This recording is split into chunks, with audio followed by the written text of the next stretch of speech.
Bonjour à tous. Pour la prochaine interview, on a interviewé Marion Scordia de Antilogie. Mais Marion était présente sur un événement toute la semaine et du coup, on a préenregistré son interview car on peut également faire ça dans ConnexMe, c'est génial. Du coup, elle va nous parler de réalité virtuelle et de réalité augmentée et de métaverse. Et c'est des éléments voilà, hyper futuristes qui ont aussi connu une accélération grâce à la digitalisation accélérée des entreprises pendant le Covid.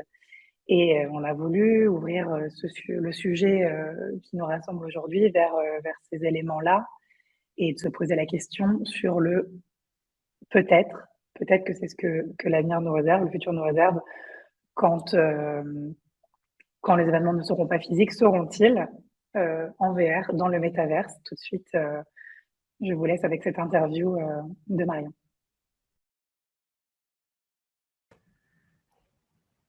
Bonjour Marion, bienvenue et merci de participer à notre webconférence Evenium. Bonjour Louisa, ravie d'être là. Peux-tu te présenter et nous expliquer en quoi consiste ton métier aujourd'hui? Bien sûr. Donc moi je suis Marion Scordia, je suis consultante XR, Extended Reality, et formatrice pour la société Antilogie, qui est donc une agence d'accompagnement XR pour les grandes entreprises, mais aussi les écoles. XR, du coup, c'est tout ce qui est réalité augmentée, réalité virtuelle, c'est ça? Absolument. Et donc XR, alias Extended Reality, c'est un mot parapluie, comme on les appelle, qui comprend la réalité augmentée, la réalité virtuelle et également la réalité mixte. Cela fait maintenant quelques années que la réalité virtuelle, ou VR en anglais, et XR, comme ce que tu nous expliquais, existe, notamment pour le B2C. Mais très récemment, elle fait plus de bruit. Peux-tu nous en dire plus? Qu'est-ce qui a changé dernièrement? Absolument. Le Covid.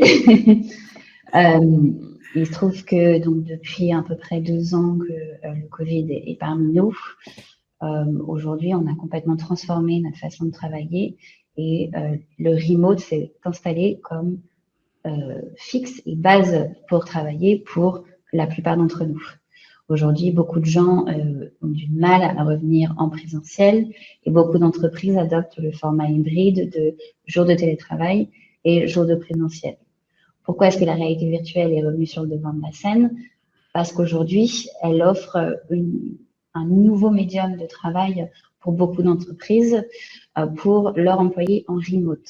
Puisqu'en réalité virtuelle, vous pouvez collaborer dans des espaces en 3D créés et surtout être beaucoup plus concentré dans votre salle de réunion et aussi également collaborer de façon nouvelle, notamment beaucoup de designers aujourd'hui, que ce soit des designers 3D ou designers produits notamment, utilisent la réalité virtuelle pour travailler à distance. Également, une des raisons pour lesquelles elle fait grand bruit et elle est revenue sur le devant de la scène, tout simplement puisqu'en 2021, Mark Zuckerberg, durant la conférence Facebook Connect, a annoncé donc qu'il changeait le nom de son entreprise et qu'il allait faire un énorme pivot sur le métaverse. Et le métaverse redéfinit complètement nos systèmes de travail puisque nos expériences analogues, nos expériences de présentiel seront recréées avec le casque de réalité virtuelle et dans des espaces virtuels. Qu'est-ce que la réalité virtuelle apporte en plus que l'expérience ordinateur comme on peut l'avoir aujourd'hui? En fait, c'est le sentiment de présence.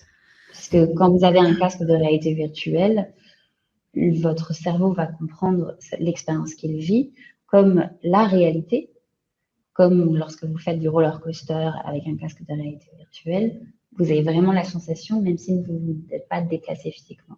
Et votre cerveau va vraiment ressentir ça comme la réalité. Et c'est ce qui va faire la différence par rapport à une expérience classique dans le métaverse notamment. D'accord, donc cette idée vient vraiment de cette expérience qui est devenue réellement immersive, réaliste. Est-ce que typiquement les gens ont des avatars qui leur ressemblent ou qui sont tout simplement des avatars qui ressemblent à ceux des jeux vidéo? Alors c'est un choix. qu'on peut faire. C'est un vrai débat d'ailleurs au niveau des entreprises, puisque les entreprises veulent vraiment faire que les employés soient engagés. Et donc, avec la réalité virtuelle, il y a bien sûr cette idée de gamifier l'expérience du travail pour attirer. Et il est vrai qu'aujourd'hui, la réalité virtuelle est utilisée comme un outil de communication, notamment quand on veut faire du recrutement. Certaines entreprises choisissent d'avoir des expériences gamifiées et donc de jouer avec l'idée de l'avatar. D'autres, pour des raisons plus professionnelles, vont plus aller vers l'idée de l'avatar réaliste. Et aujourd'hui, vous avez des applications comme Spatial ou même Alspace VR qui vous permettent, avec un selfie, de créer un avatar en 3D. Faut que j'essaye. Et qu'est-ce que tout ça signifie dans le sujet qui nous rassemble aujourd'hui pour les entreprises en termes d'événements et de réunions aujourd'hui et demain, selon toi? Ça signifie beaucoup de choses pour les entreprises aujourd'hui, notamment sur la refonte complète de leur système de travail. En France, on est atteint d'une maladie qui s'appelle la réunionite, où les réunions peuvent durer assez longtemps et sont contraintes, ont des contraintes très réalistes, très humaines. Par exemple, là, j'ai calé ma salle de réunion de 16h à 17h et potentiellement, il y a quelqu'un qui vient après. Il y a aussi le facteur humain et la concentration. Aujourd'hui, vous avez des entreprises comme L'Oréal qui font travailler des gens dans le monde entier, mais ne peuvent pas non plus, pour des raisons de coût, payer des billets d'avion à 5 000 € pour chaque semaine pour que les gens collaborent ensemble. Et dès le début de la pandémie, L'Oréal a donné des casques de réalité virtuelle à ses employés pour qu'ils se rassemblent en réalité virtuelle pour travailler sur de la revue de projet. Donc aujourd'hui, ça redéfinit complètement les formats de travail sur le temps de la réunion, l'intégration des modèles 3D qui seront cette fois-ci spatialisés plutôt que de montrer en 2D sur un écran d'ordinateur. Et ça redéfinit aussi la concentration à l'intérieur de la réalité virtuelle. Puisque, par exemple, quand vous faites une réunion revue de projet en réalité virtuelle, vous êtes complètement focus sur le modèle 3D que vous avez en face de vous. Et donc, il y a cette idée d'hyper-concentration sur ce projet-là.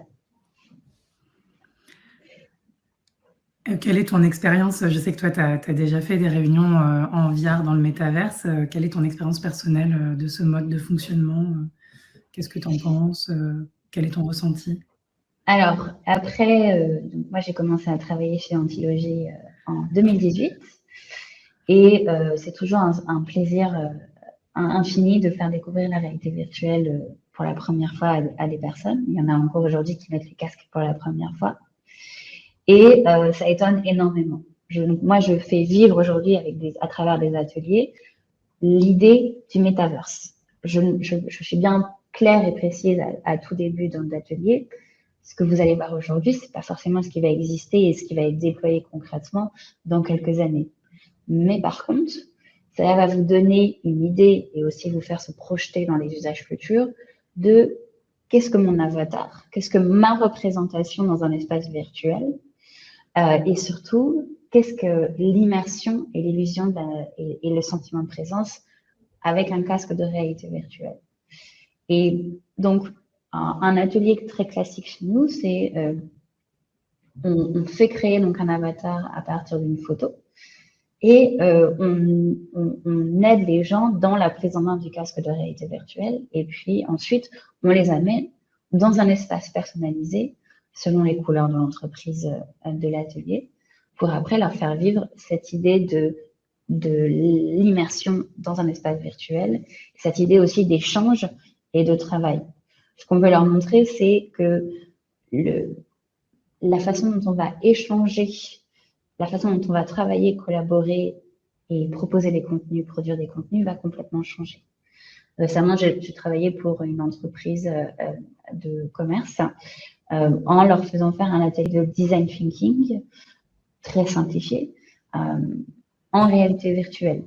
Il faut aussi bien prendre en compte que la réalité virtuelle permet une hyper-concentration, mais elle permet également elle est soumise aussi à l'idée, le confort en fait, le confort de la personne, puisque vous avez un casque de réalité virtuelle sur votre tête. Donc, vous réduisez vos temps de réunion, mais également, vous êtes beaucoup plus productif à l'intérieur du casque. Pour mon client, on avait donc organisé un design thinking de fin d'événement en réalité virtuelle, où chaque personne se retrouvait dans une salle et répondait à des questions en écrivant sur des post-it.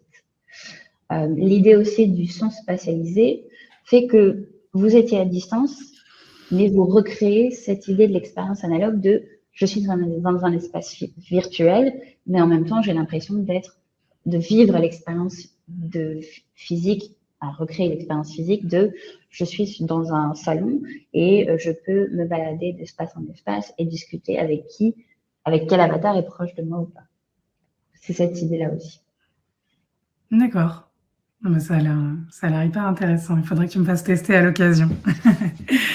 Écoute, je te remercie beaucoup, Marion, pour cet entretien aujourd'hui et pour nous avoir permis cette ouverture sur un futur plus ou moins proche, hein, ça se rapproche. Est-ce que tu as une dernière remarque? Ouais, bien sûr. Parce que par rapport à la réalité virtuelle, moi, ça fait 4 ans que je travaille dedans. Donc, je baigne dedans. Et vous avez beau me regarder, que ce soit toi ou les personnes, les participants au webinaire, ce sont bien sûr des belles paroles. Et on véhicule en fait toujours cette partie d'images, de clichés potentiellement sur les nouveaux médias et là plus particulièrement les technologies immersives. Je veux vous rassurer, la technologie évolue hyper rapidement. Depuis 2018, qui est l'année où j'ai commencé à travailler là où je suis, chez Antilogie, vous avez une 50aine de casques qui sont sortis. Donc, si vous avez testé il y a quelques années, croyez-moi sur parole, refaites un test. Refaites un test avec un casque nouveau. Donc, notamment, vous avez les casques nomades qui sont aujourd'hui très puissants, qui sont beaucoup plus légers qu'avant et qui ne demandent pas une installation comme on pouvait avoir avant avec 4 capteurs de chaque côté. Et surtout également, si vous avez la possibilité de refaire des tests avec un casque de réalité virtuelle dans un espace sécurisé, avec quelqu'un qui s'y connaît, qui vous aiderait à la prise en main, faites-le aussi. La réalité virtuelle, elle est là, elle est concrète, mais surtout, l'expérience est beaucoup plus fluidifiée. On est dans des cas d'usage beaucoup plus concrets et moins reliés au gaming qu'avant et potentiellement, vous n'y avez pas pensé, mais il y aurait un usage pour votre secteur d'activité. Aujourd'hui, moi, tous mes clients sont issus de divers secteurs d'activité et pour la plupart, tout le monde s'y retrouve sur leurs sujets appliqués à la réalité virtuelle. Donc, on va dire, allez-y, retestez après quelques années. Super, merci beaucoup Marion. Merci encore. À la prochaine.